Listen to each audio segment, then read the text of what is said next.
Улсын хурлын нэгдсэн чуулган эхлэхээс өмнө 4 намын хамтарсан засгийн газар байгуулагдана гэсэн мэдээлэлтэй байсан. За тэгвэл ерөнхий сайдын зүгээс улсын хурлын нэгдсэн чуулганы үеэр засгийн газрын бүтэц бүрэлдэхүүнээ танилцуулахдаа шадар сайдаар сайн буянгийн амар сайхныг танилцуулснаар үндэсний эвсэл шинэ засгийн газрын бүрэлдэхүүнд орохооргүй болж байгаа юм.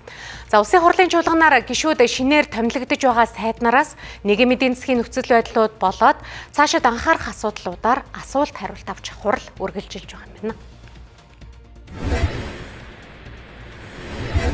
Засгийн газрын бүтцийг хадгалах нь засгийн газрын үйл ажиллагааны хөтөлбөр туссан мяга төсөл суур реформ болон аялал жуулчлал, захим засаглал, эрчим хүчний салбарын либералчлал, дэд бүтцийн бүтээн байгуулалт, төрөлжсөн бүсүүдийн хөгжил, үндэсний баялагын сангийн тогтолцоог бэхжүүлж, тус сангаар дамжуулан эрүүл мэнд боловсрол, орон сууцжуулалт, хоримтлалын хөтөлбөрийг хэрэгжүүлэх зорилгыг бодиттой үр дүнтэй хэрэгжүүлэх хөшүүрэг нь байх болно гэж үзлээ.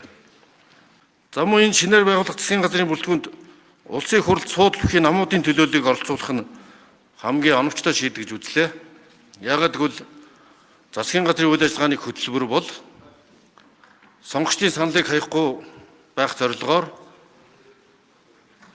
улс төрийн намуудын мөрийн хөтөлбөрөөс эмхлэн ийм хамтарсан мөрийн хөтөлбөрийг олсуулсан. Энэ мөрийн хөтөлбөрийг үргэлжлүүлж ажиллуулахын тулд улсын хурлд суудлын бүхий намуудын төлөөллийг оролцуулах юм зарчмыг баримтлаа. За улс төрийн ач холбогдлын хувьд бол ардын намын ардчлалын төлөөх саналуудыг хуваадаг төслүүд мантайгаа нэг ууданд орсонд болж байна. Тэгээ одоо энийг нь одоо ард түмэн мэдэх хэрэгтэй байсан. Бүтэц бүрэлдэхүүн систем шинээр ингээд эхлэхдээ уг нь ажлынхаа зорилгыг тавиад тэрэндээ таарсан бүтцээ зураад бүтцтэй таарсан бүрэлдэхүүнээ хүний нөөцөө тавиад эндээ таарсан төсөв мөнгөө тавьдаг.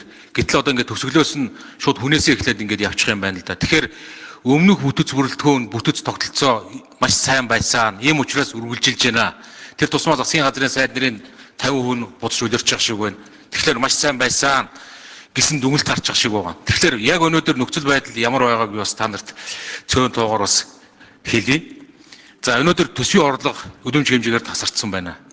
Төсвийн орлого тасарна гэдэг чинь аж ахуй нэгжүүд чинь татвараа төлж чадахгүй, ашиг орлогогүй, ажлын байр нь хомсдож байна. Татвараа төлж чадахгүй байна л гэсэн үг аж ахуй нэгжүүд чинь. Тэгэхээр нөхцөл байдал ямар байх нь